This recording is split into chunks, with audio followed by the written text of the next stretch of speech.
Hello and welcome to episode one of the Blaze Wave Media Podcast. We've got a lot in store for you all today. We'll be recapping what was a memorable week in Major League Baseball, highlighted by some scorching hot teams and players. Preseason has kicked off in the NFL, which means opening weekend is right around the corner. So we'll give you our playoff predictions for the upcoming season. All of this and much more next on the Blaze Wave Media Podcast. So before we start, we figure because this is a new pod and you all may not know who we are, new faces, new names, we'll start off with some introductions. So we'll go with Aidan first. We'll go name, favorite professional sports team, and where we can find you on social media. Hey guys, my name's Aidan. My favorite team, professional team, is the Ravens, and you guys can find me on social media on Instagram, asilverman_3. Hi guys, I'm Nick. I'm located right here in Baltimore. Bigger Ravens fan than Orioles fan, but really love both teams. You can find me, my Instagram handle, and my display name, and my Twitter name is just Nick Polinsky. I'm Jacob. My favorite professional sports team is the Baltimore Orioles. I'm better known as the CNL Press fan page on Instagram. And let's go O's. Hi guys, I'm Nelson. I'm from DC, otherwise known as the Birdland Beat on IG and Twitter and everywhere else on social media. Favorite professional sports team? Got to be the O's. I've been a Ravens fan my entire life, but I mean, this team is just so fun to watch. So let's go Birds. So to start it off, we've got some extremely hot teams in the first week of August, second week of August in Major League Baseball, highlighted by the Seattle Mariners, who had an 8-game winning streak after the trade deadline. They've been scorching hot. They've been playing great baseball all around, great team baseball. Julio started to pick it up. The entire team has, but no one's been playing better for the Mariners than Eugenio Suarez. 6 hits against the Red Sox, who they swept. 3 hits against the Angels, 2 against the Padres. Now, you may look at that schedule and you may say, okay, well, those aren't great teams. Yeah, that's true, but you got to win games, and you got to win the games against the teams you're supposed to beat, and that's what the Mariners are doing. They sit a half a game back of the Blue Jays in the wild card standings, even though they lost those last 2 games to the Orioles in their 3-game series at home on Felix Hernandez weekend. But great stuff from the Mariners all around. Yeah, I think one of the keys to this Mariners team has really been that starting rotation. Us as Orioles fans, we saw it this past series. Luis Castillo shut down the Orioles the first game. George Kirby had really one of the more dominant starts of the entire Major League Baseball season. And then today, Bryce Miller did well, just not well enough. Gave up those 2 to the Orioles. Solid start, but Orioles pitching matched right back with Kyle Bradish, and the Orioles ended up pulling that one out with just a little bit better bullpen play and defense down the line. Yeah, it's been really impressive from that rotation. And you got the Mariners and you've got the Blue Jays who are going for that last wild card spot right now. They've really separated themselves from the pack. And those 2 teams, they have the best rotations in all of baseball, not just the AL and NL combined, all of MLB. Those 2 teams are just loaded in their rotations. But I got to give the nod to the Mariners. I mean, you've got, in my opinion, 3 aces in that staff with Castillo, Kirby, and Logan Gilbert. I mean, they're just stacked. And then you got young guys like Wu and Bryce Miller. I mean, they're loaded for such a long time. And we were looking back at the trade deadline, and it was rumored that there were some teams who were trying to go after some of these young, controllable starters because the Mariners at that time were not in the thick of things for the playoffs in the standings. And all of a sudden, they sold off some of their expiring contracts, and now they're expected to make the playoffs per Fangraphs, as they have a higher percentage chance to make it than the Blue Jays because of their favorable schedule down the stretch here. 3rd easiest in all of baseball are the Seattle Mariners, so something to watch there.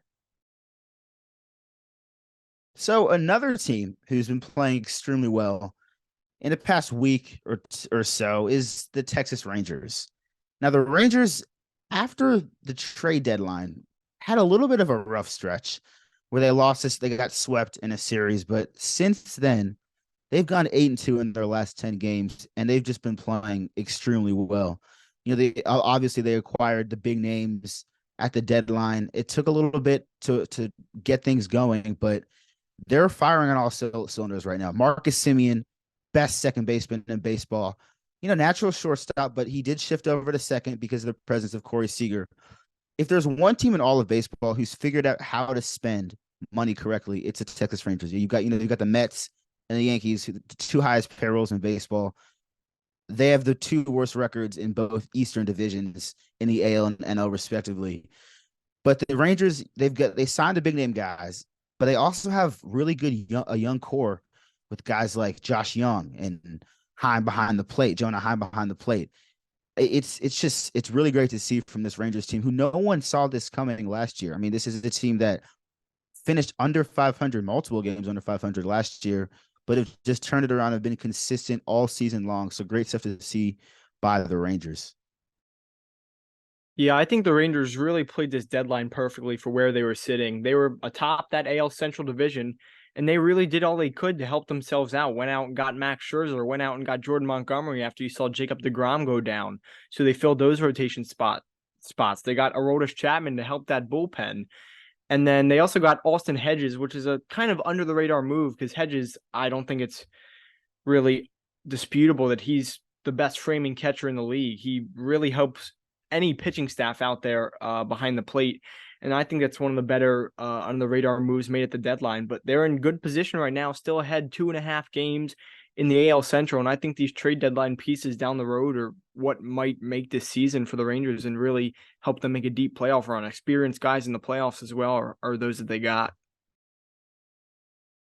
I mean, and the thing is, they're doing it with injuries too. I mean, we just saw Josh Young went down. Jonah Heim is out. Who knows when he's coming back? But they still have the depth and the pieces to hit all around their lineup. The depth in the rotation and the bullpen is just absurd. This is a team that come October is going to be extremely dangerous. You got to watch out for the Texas Rangers. So right now they sit 3 games back of the Baltimore Orioles for the first number 1 overall seed in the American League playoffs. By the season's end, do you think the Rangers can catch Baltimore or whoever else is up there, maybe Tampa Bay, the AL East division leader for that number 1 seed in the AL playoffs? Aidan.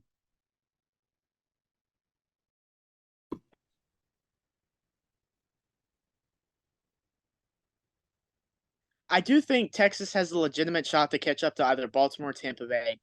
I mean, I think they're 3 games behind us in the standings, and who knows? Tampa Bay's already shown signs of fatigue. Their pitchers are going down one by one, with McClanahan being the latest, who will not be coming back this season. A real blow for Tampa Bay. Baltimore has proven that they can stick around in these tight races. They were down 6.5 to Tampa Bay at one point, and now we're 3 games over after the 3-game set against Seattle. I do think Texas can catch up, and they could easily take that seed because one little fluke, like week and a half from one team, can really go a long way for the rest of the year.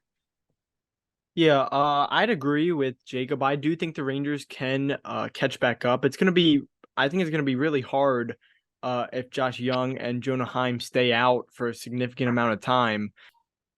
So I do think Texas has a legitimate shot to catch up with Baltimore, but the odds of it happening right now don't seem too likely because of Jonah Heim and Josh Young being out. I think Heim is done for the year because of his surgery. I think he's getting it on his arm, if I'm not mistaken.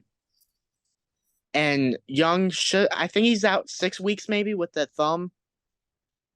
And it would have to take a really bad stretch from either the Orioles or the Rays for Texas to have a legit shot to catch up, which I think is unlikely. Yeah, I'd agree that the Rangers, they do have the potential to catch up. They have a solid rotation with the newly added Scherzer and Montgomery. And they do still have a good offense, even though, as you said, Josh Young and Jonah Heim are going to be out for a good amount of time. And as long as this Orioles team stays healthy and they stay together, and we've seen even when guys go down for a few days, the Orioles have depth to where they can still win as many games as they had before a certain player would go out. We saw it with Cedric Mullins. Henderson has missed a few days here and there, but the Orioles have enough infielders, guys like Urias, Westberg, Frazier. most of them can play all around the infield. And I think the Orioles, I can confidently say that I think the Orioles are going to hold this number 1 seed, even though the Rangers are still in their tail. Yeah, Not to mention also the swirl about the Kevin Brown situation and how they won 3 games in a row. Well, not 3 games. They won the final one in Houston and dropped the first one, and then proceeded to win the next 2 like nothing had happened. So the resilience of the Baltimore Orioles is another reason why they are up there, and how it could be difficult to steal that first spot in the playoffs from them. I mean, yeah, you look at the remaining 43 games in the Orioles schedule, 27 of those are against teams under 500. I don't see how they could possibly lose that lead. So, I mean, we'll see. There's still time to blow it. I mean, you got a month and a half left of baseball to play, but it just doesn't seem likely for Baltimore. yeah. I think the only team that's on their tail personally is the Rangers. I don't see Tampa Bay, especially with losing their pitcher McClanahan. I think it was McClanahan. Was he? I don't know.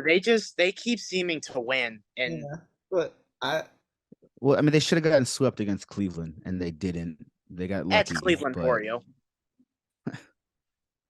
they I mean, but also you have to look at it like if you're the Rangers, you want to be the number 2 seed? I mean, because you look at the bracket, you get the 3rd seed from the AL East, which is going to be the Twins. The Guardians they're out of it, and then you get the last wild card in either the Blue Jays or the Mariners, long shot Red Sox. But one of Angel. those teams you're going to play in the ALDS.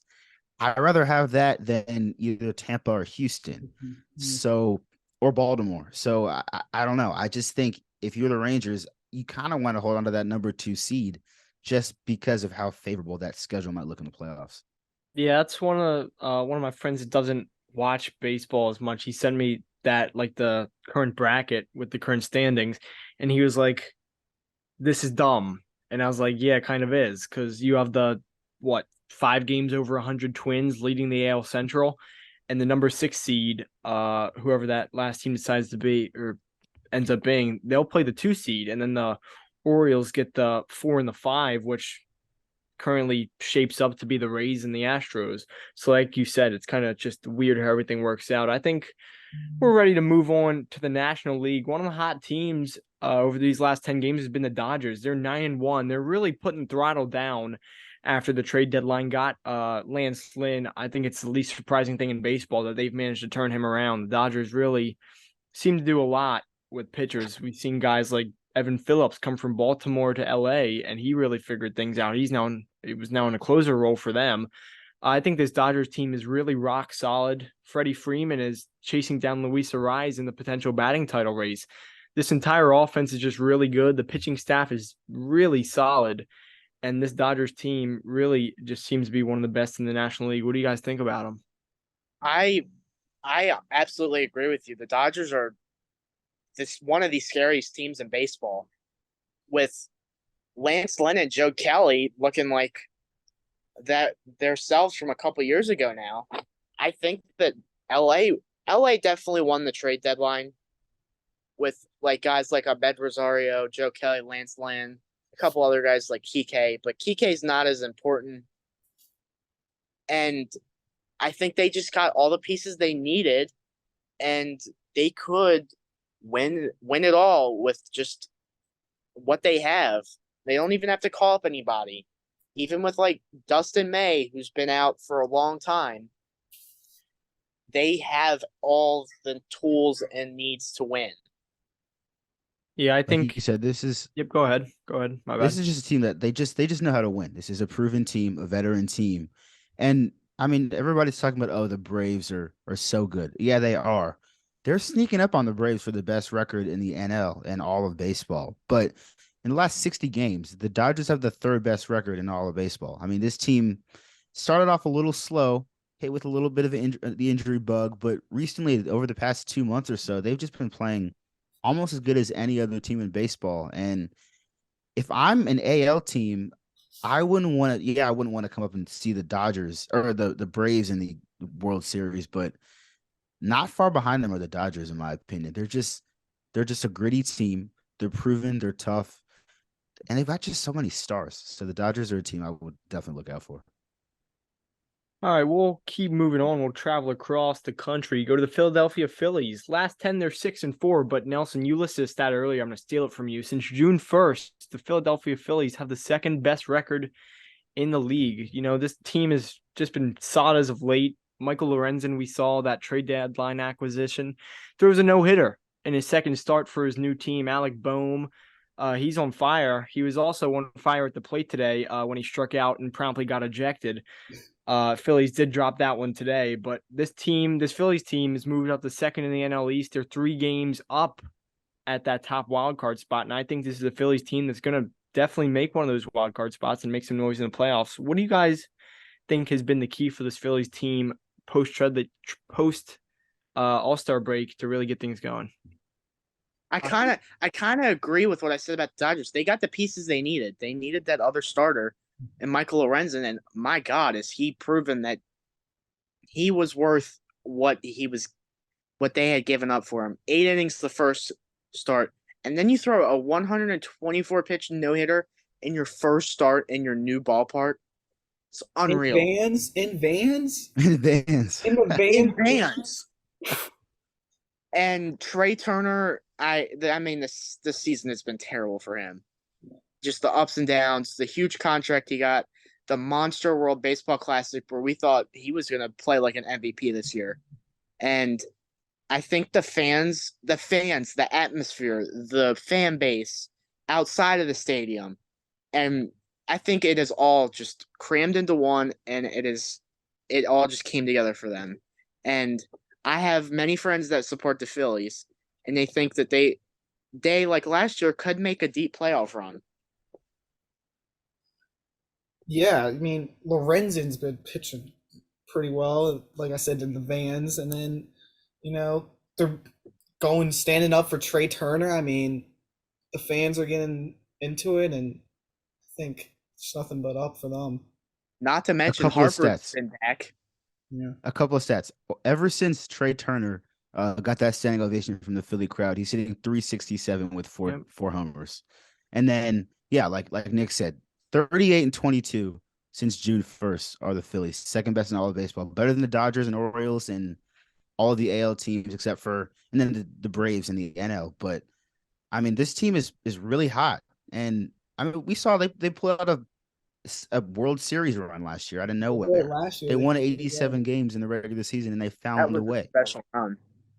The NL is so deep; they've got a lot of teams that really have a chance to compete for this thing, and the Phillies are definitely one of them.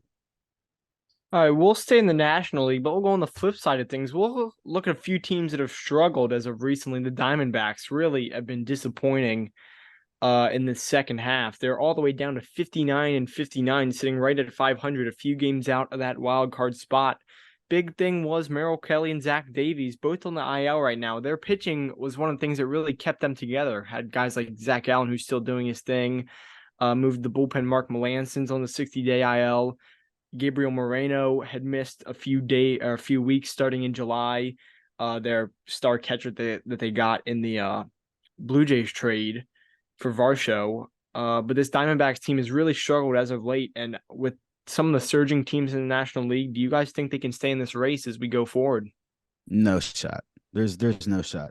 The wild card standings there's just too much depth in the wild card race, and I mean, you've got Phillies. They're in. The Giants are playing really well.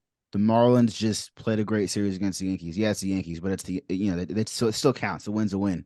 The Cubs are playing great baseball now. The Reds are still there. And then the Diamondbacks, who have another June 1st sixth worst record in baseball since June 1st. They're batting 224 in that span. I mean, that's not playoff baseball. That's not winning baseball. And the Diamondbacks are really in some trouble now. I completely agree. I don't know what happened. At one point, they were leading LA. They got rid of Andrew Chaffin, or however you pronounce his last name. They got Paul Sewald, and it looked to be like an exchange move, maybe an upgrade. And they lost 9 in a row. And then they just won their last 2 and are back to 500. But I think I think they're done. I think it's going to be really hard to get back up in those spots, especially when you've got, like Nelson said, the Cubs, the Reds, the Marlins. They're all playing great baseball, Phillies. and yeah, the Phillies too. The Phillies pretty much have this locked, Yeah. and I just don't see a spot for Arizona. I think they're a year out. They're like the Baltimore Orioles last year. Mm-hmm. They start to get hot, and then I feel like next year they're going to have a way better season. Yeah, I think in the future years they will. I think, yeah, like you said with the Orioles, I think calling up Corbin Carroll, and then they have all these other prospects. Oh, what's that guy's name? Drew Jones. They have him coming in, whoever knows, many years. But they have these Jordan Waller too. Yeah. yeah, they have all Waller. these guys that the Orioles had too last year. We had all these guys, and Henderson, it just all comes together. yeah, and I said last year if the Orioles have a good role at the end of their year, and I think this year, last year, I said this year they would have a pretty good year because they didn't even call up all these prospects, and then now look at them. Yeah, I think part of the disappointment with the Diamondbacks is they weren't necessarily expected to make a huge leap this season, but they started off really well. They really did the opposite of what the Orioles did in the first half last season. Orioles started off weak, came on strong in the second, I guess you could say second quarter of the season. Diamondbacks started off really well and then just fell apart through the All-Star break, and then through the trade deadline. They had at one point lost 6 straight to the Cubs and Nationals in 2 straight series of 3. And I think the key to that, I for some reason I started talking about the Reds, so I'll just keep talking about the Reds, and I'll clarify that I'm talking about the Reds. I don't know how I transitioned there, but I did. So Clean. with the Reds, they've just been struggling as of recently. Obviously, you had Ellie De La Cruz. Oh my God. You had a lot of young players with that team. Matt McLean, Spencer Steer. And there are a lot of these Oriole type teams that we're seeing this year, as we just mentioned, the Diamondbacks, the Reds, where they're young and they have the pieces and they're going to be really good next year, but it just might not be their time yet. The Reds really took the approach the Orioles did last season to the trade deadline, really took a passive route, didn't sell any big pieces away. And they're sitting only a game out of the wild card race, and I still think they're a contender. They just need to figure something out with the pitching. Yeah, for sure. Yeah, the Reds ERA, team ERA in the last 10 games is over 6. I mean, that's not good. And it's been really a train wreck for the pitching. And the thing is, they didn't. I mean, this is a team, right, who comes in. They're leading the NL Central. They've lost it now to the Brewers, and now they're in third behind the Cubs. But the trade deadline came and passed, and they didn't make a move for a starting pitcher. And you knew they needed to make a move for a starting pitcher, kind of like the Orioles last year, right? Coming to the deadline, you knew they needed starting pitching. They don't address it. They miss the playoffs. I think missing the playoffs is all but inevitable now for Cincinnati. Yeah, since he's has a prospect ranked 44, Rhett Lauder, and that's pretty much it for them. And then they have someone else, Noville Marte, but I don't think they're going to get called up anytime soon. So the pitching and then the prospects might be an issue for them. Yeah, with the Reds, you look at that rotation and you see, okay, Andrew Abbott. Okay, who are these other 4 guys? And really, it's just not been a good go for their rotation. Their pitching has been a problem. And that Cubs series, I think they scored 9 in one of those games, but they happened to give up 20. And then another one they scored 6, and I think they gave up some other double-digit amount. We'll continue on with these struggling National League wildcard teams. This team is currently holding a spot, but have came out of the trade deadline pretty flat. We'll move on to the Miami Marlins. What have you guys seen from them in this post All-Star break struggle? Well, this weekend was fun because they beat the Yankees, and especially today, that was one of the most embarrassing losses by the New York Yankees all year. 5 runs allowed in the 9th. Nelson, I think you're muted. Yeah, I know. I was talking to my brother. Yeah. And I also think that Miami was also like Arizona. They came out of nowhere. And guys like Luis Arias, oh my God. That dude just hits and hits So and bad. hits and hits. Especially when you go back to the Baltimore series and one game, I think it was the first and the third game is when I think he was hitless. Dude got a 4-hit game and it was casual to him. It was, and he's chasing Ted Williams for 400. And that's one of their main successes. It was so bad the Colorado Rockies had to put 5 guys in the infield for Arias, and it still didn't work. And I think that's their main source, along with Jorge Soler having his skids of success and guys like Josh Bell who have found their groove since going to Miami. Yeah, they're struggling. Swept by the Orioles. Yay. And then swept by the Yeah. Rangers. Lose to the Reds, or they beat the Reds, so that's something. But they I mean, you Well, lose the it series to was the Rockies. That's also not great. it was kind of like the Reds. They just slowly fell off. got swept by the Orioles and then the Cardinals. That's Oh. and then lost to the Rockies. Yeah, it's rough. It's This was pre-Baltimore Jack Flaherty, right? Yes. This Yeah. was that series was right out of the All-Star break. Oh yeah. I think this NL wild card chase as a whole is going to be a dogfight in terms of which team will end up doing the worst, because the Marlins are currently a game up from Cincy. I believe the Giants are holding that second wild card spot currently. They seem to be going pretty smoothly, but you have those teams like the Diamondbacks who are still, despite being at 500, they're only 2.5 games back. The Cubs a half a game back. I think the Cubs are going to push their way in. It's just a matter of who's going to get pushed out. Any of these teams have really proven that they're not going to be fully consistent over this entire season. And I think this NL wildcard hunt is going to be very interesting for all these teams. I mean, think about it, right? So the Phillies are a lock, and then you've got, I mean, if you want to include the Padres, you've got 6 teams fighting for 2 spots. It's going to come down to the last weekend. It's going to be fun to watch. I think it's kind of like the American League chase last year because the National League was pretty much locked.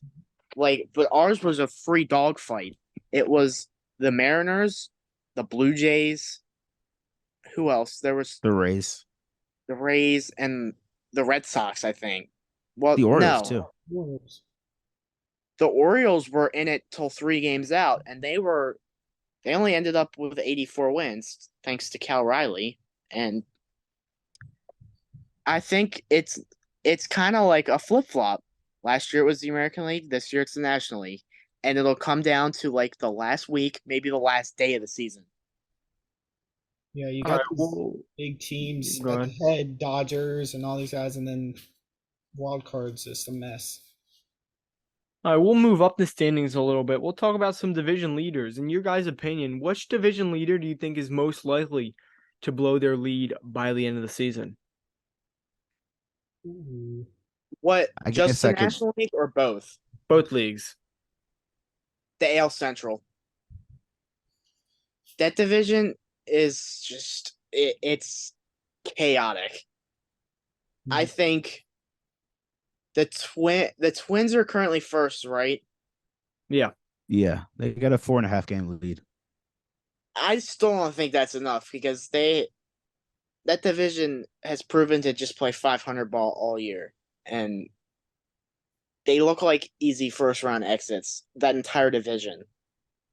Yeah, I mean, the Guardians sold though. Like they fire sale at the trade deadline, and they're only 4.5 games back.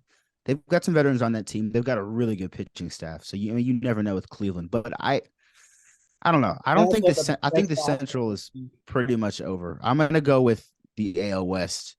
I think the Rangers might lose their lead to the Astros. I mean, the Astros, I mean, we know World Series champs. They're only 2.5 games back. Over the past 30 games, they've got a better record than the Rangers. They're playing really good baseball. They just beat the Orioles in a series. Yeah, the whole Felix Bautista thing happened. if you take that out, then maybe not. But they're a really good team. Kyle Tucker's going to get MVP votes. It's just, yeah, that team is come October. I know they just won it last year, and it would be highly unlucky for them to do it again, but they have the chance to do so, and I think they'll have a higher chance to do it if they pull out that division and they get the bye to the ALDS. Yeah, they do it every year somehow. Like either they win the division or they're in the World Series. It's every year. And yeah, I think I gotta agree with you. I mean, 2.5 games back, and Rangers are losing all these key guys to their team, and I think the Astros got to step up, and I think they're doing that. Yeah, so I was gonna pick either that team as my first option, but I don't want to be boring and agree with everybody. So I'm gonna go with the Chicago Cubs in the NL Central. Obviously, the Brewers, they've just been playing solid baseball. You have Corbin Burns, Freddie Peralta, and then Devin Williams has really proven himself as one of the best closers in the league. But I think this Cubs team and just the vibes around this team, bunch of young players, Patrick Wisdom, Christopher Morel, a guy I really like, Yan Gomes, one of the veterans, but is proving his worth behind the plate. And then you go to that rotation, you have Drew Smiley, Justin Steele, guys that can really hold it down. And this Cubs team has just been really fun to watch in the second half. They went on, I believe it was a 7 or 8 game win streak at one point. And that one day like I said, they put up 20 points, 20 points. Who am I? 20 runs against the Reds. I think this Cubs team really does have a chance, only 3.5 games back right now, to end up taking this NL Central division.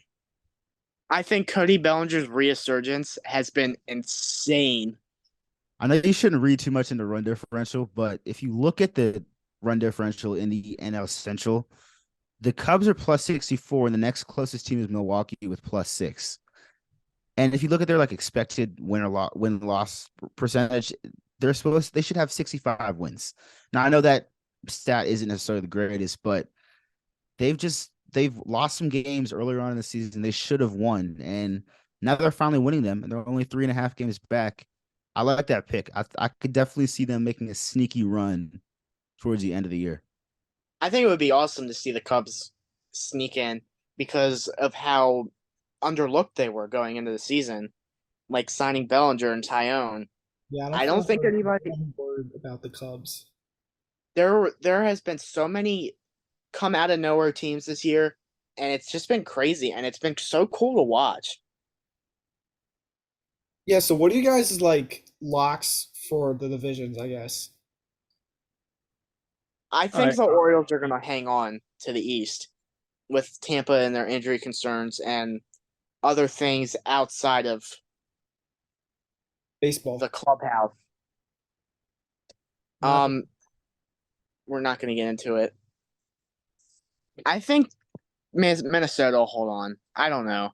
That's the least division I'm hesitant. That's the most I'm hesitant about because who knows? It's the Central. I think the Astros are going to win the West. I think Texas is going to go on a cold streak, and I think Houston's going to take full advantage of it, and they're going to win the West. They find ways to do it, like Aidan said. They just find ways to make the division or win the World Series. And then for the National League, I think the Braves are the easiest lock in the world. It's like Victor Um, Wembanyama getting drafted first in the NBA draft. Like, I think the Cubs could win the Central. That's my bold take. The Cubs are going to win the Central, and Yeah, I agree. the I Dodgers agree. are gonna win the West. Yeah, in terms of what you said, I agree with your locks. I think the Orioles at this point, basically fully healthy, have reinforcements coming with guys like Kerstead, Means will be back, Hall will be back, and hopefully Hicks Wells will will be be back. back tomorrow. Hicks will be, yep. All those guys, the 3 pitchers I just listed, probably in some kind of bullpen role, at least to maybe, even if they don't stick around for the playoff roster, September call-ups are right around the corner. Yeah, And and then the rosters expand, so that like with means what Yeah. like with what you said, I think the Dodgers and Braves are both locks in the National League. They're just really 2 proven teams that are really good and are keep being really good for a while. We got good I think the leads. Phillies, I mean, not division leader, but I mean, I think the Phillies are a lock for a playoff. Yeah. I mean, if the Braves weren't in that division, then the Phillies, I mean, they could win any other division besides the NL East. So I like the Phillies too. Yeah. Dodgers. Guess we're going Cubs. And then Braves for the NL, and then AL O's. We're going Minnesota or Cleveland. Minnesota. Minnesota. Yeah. Minnesota. And then Houston. I think they're gonna get be the winners of Texas this year. Yeah, that last wild card spot in the AL is probably going to come down to Toronto and Seattle, most Yep. likely. I think I Boston think doesn't have Seattle it. holds on. I hope Seattle does. I just can't stand Toronto. But the Orioles play them well in the playoff or in the regular season. So, or as an Both Orioles teams. fan, I'd like to see Toronto in the playoffs. All right, so we'll move on to our NFL playoff picks. We'll go division by division. We'll start in the AFC North. We're all Baltimore based, so I think there's going to be one answer here. I have the Ravens. I think this team is just close to about as close to being a complete team as can be, honestly. It's just a lack of cornerbacks on the roster. You have Marlon Humphrey, but not much beneath that. In terms of offense, I think they have one of the best in the AFC, if not the league, really. Top 3 across the entire NFL, in my opinion. And I think the Ravens will take the AFC North. Am I biased a little bit? Do I care? Absolutely not. I completely agree. I think the Ravens are going to take it. But you guys, we can never underestimate Cincinnati and what Joe Burrow does. Jamar Chase, T. Higgins. Their line got a little bit better this offseason. But it seems to be the reoccurring thing with them. But I think Baltimore's cut out. Just the cornerbacks are what concern me. And the edge linebackers. That's just all I'm worried about. The offense is perfect. Yep, Lamar finally got his wide receiver one. I mean, honestly, I feel like And he Zay got his Flowers. contract. Yeah, got his contract. I like that. I mean, I think it's Cincinnati though. I just I don't want to pick against them. I don't like them. I'm a Ravens fan, but it's hard to pick against Joe Burrow in that offense. They're too talented. And with the Ravens cornerback depth being suspect, I think it's a no-brainer. Yeah, I don't want to go off topic here, but I'd rather have the Ravens be a wild card team and let Cincinnati get all that hype, and then we play them and beat them like we could have done last year. But don't want to go off I would topic. I would like to avoid Cincinnati at all costs in the playoff, please. It's just too stressful. All Anyway, right, we'll move on to the AFC East. I have the Bills in this division. I think that Bills team is just going to keep being the powerhouse they are in that region. I think Dolphins and Jets are definitely competitors. I think the Dolphins will come in second and the Jets in third. But I think the Bills with the clear best defense in that division and probably the best offense in that division will take that one. I think I gotta go with the Jets. I don't know. I think Buffalo is gonna. I realistically have on paper Buffalo winning because of everything that happened last year with Demar, and the script writers are gonna send them to the Super Bowl and win it all. But I would love to see Aaron Rodgers in that green Jets uniform win the division. I think it's gonna be really weird. I don't think I would love to see him. I think it would be just rather unusual to see Rodgers in a different uniform win. And he's got the guys to do it. They've got Sauce Gardner, Garrett Wilson. But that's really about it. Honestly, I'm going to change my answer. I think Buffalo's going to win. Yeah, the Jets have so hyped to them because you got Aaron Rodgers and you had that huge going to black box or whatever. How Darkness retreat. yeah, whatever that was, and then he's like, "Oh, I want to play for the Jets." They couldn't find a contract, and then they finally did. And I think they're getting so hyped. I think they will come in second. I think they'll barely sneak into the playoffs. Don't know about Tua. I don't know about Miami. I think with Ramsey getting injured out, was it 6-7 weeks? I don't know, but yeah, I think Buffalo clear favorites. mm-hmm. Yeah, the Jets are not making the playoffs. I don't buy that. Aaron Rodgers is washed, old. He needs to retire. Agree. Yeah, Bills, Yeah. no brainer in my opinion. All right, we'll move to the AFC South. This is a really interesting division. Someone else can lead off this one this time. Jacksonville. Yeah. I mean, I think Yeah. Jacksonville, year 3, Trevor Lawrence. I like that. I mean, rookie quarterbacks everywhere in the AFC South. I feel like it's Jacksonville's division to lose. We'll see if anybody else can compete. And maybe Tennessee. I don't know. We'll see. But I gotta go. I gotta go with Jacksonville. All right, Do you so really think Mayo Man Will Levis is going to lead the Titans to a division? I think No, Derrick Henry could. it's gonna be Willis. It's gonna be Malik. I don't Malik care Willis who it didn't show is. me a lot last year. Derrick Henry is still one of the best All running right, backs so in the we're game. all in consensus there with that. Good Yeah, luck, Jags offense. They have a bunch of weapons. We'll move on to the AFC West. We This is not even need to explain this one. We all have Kansas City. yeah. Yep. Yep. What No. about wild No. card team division? Oh. The Okay, wild. yeah. Three wild cards. Everybody can go around. Okay. I'm gonna go no explanation. Just fire them off. I'm gonna go Chargers. I'm gonna go Dolphins, and I'm gonna go Bengals because I had the Ravens winning the North. Chargers, Bengals, Steelers. Yeah, I'm going Bengals, Chargers, Jets. Ravens, Chargers, Dolphins. Yeah, I'm with you, Nelson, on the Jets thing. I don't buy it. Rodgers didn't look too good to me last year, and this Jets team was not that great before. I don't think he's gonna give them those extra 2 or 3 wins that they would have needed to make the playoffs. All right, we'll move on to the NFC. We'll start in the NFC North. It's a really interesting division to me, and I think the Lions are going to take this one, honestly. I really liked what I saw from them in the second half of the year. They don't have the best defense, but it's a offensive league at this day and time, and I think they have the offense to compete with anybody. Jared Goff looked solid to end last year. Jahmyr Gibbs eating their first round pick, and then Amon-Ra St. Brown's one of my favorite receivers in the league. I think he's going to continue to do his thing. Yeah, I agree with you. Yeah. See legend Amon St. Brown. They got Jahmyr Gibbs, which I think was a reach. Questionable move. Yeah, it was a reach, but I agree. I think I'm gonna follow the Bears. Pretty good third year. I got the Bears. All right, we'll But move. that team went 3-14 last year. So They got DJ Moore. Fair enough. Maryland Justin man. Fields, check down legend. Just let them cook. screen legend. Let them cook the deep dish pizza. All right, we'll move on to the NFC East. This may be another easy, unanimous choice. We all have the Eagles here. Oh yeah. Mm-hmm. All right, any bold takes in that division, or are we good to The move on? Commanders are making the playoffs. Interesting.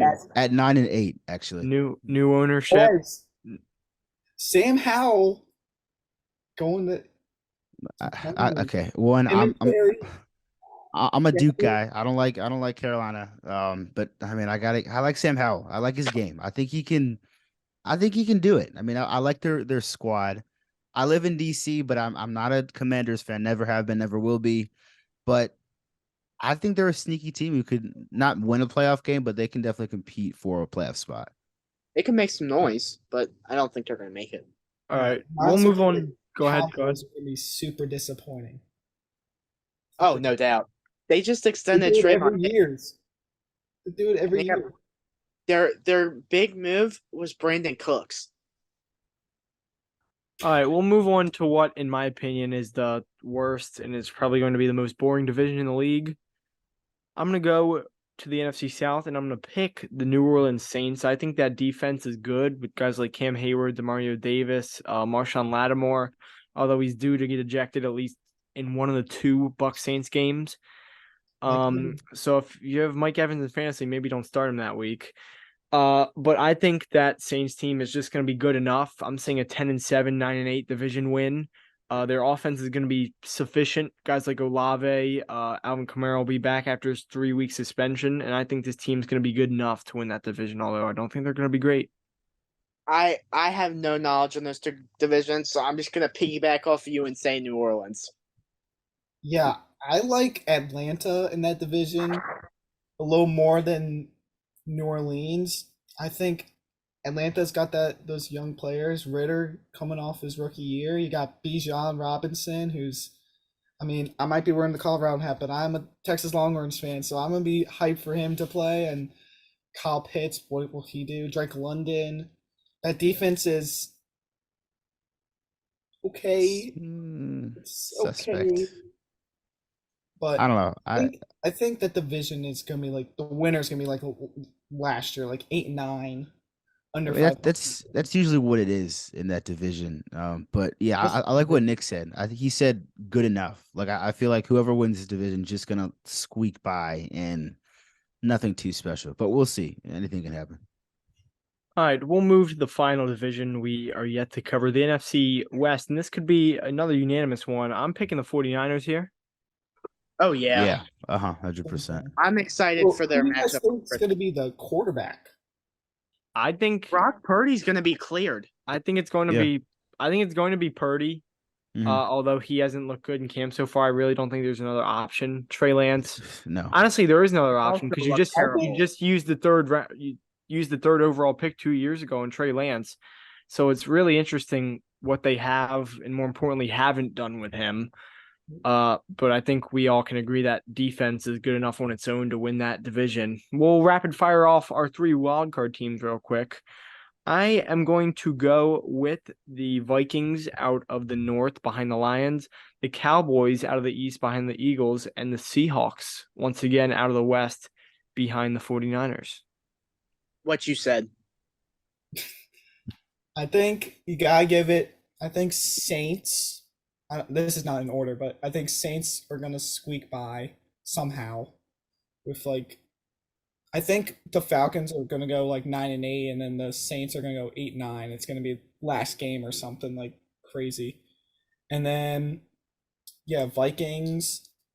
And then yeah, if the Seahawks, if Geno plays like how he did last year, I think they're gonna do good. I'll go Vikings, Seahawks, Commanders. Interesting with Like, your guys. Interesting with your guys' Commanders love. There's no But love. This is just appreciation for what Sam they've Howell. yeah, and just Oh, not Sam Howell having appreciation. John Snyder there. Dan Snyder leaving, and Just not having Dan Snyder there, I think is just big. Eric Bieniemy. I don't. I'm not really a big fan of Eric Bieniemy. He didn't call plays with Kansas City. I think he's kind of. There's a reason why he didn't get a head coaching job. Yeah. For the past 3 years. So we'll see. All right, so I think that just about wraps it up for the inaugural episode of the Blaze Wave Media Podcast. For Nelson Dorsey, Jacob Kemp, Aidan Silverman, I'm Nick Polinsky. First episode, we hope to get better in the future, but we'll see you guys next time. See ya. Peace. DOF is my inspiration.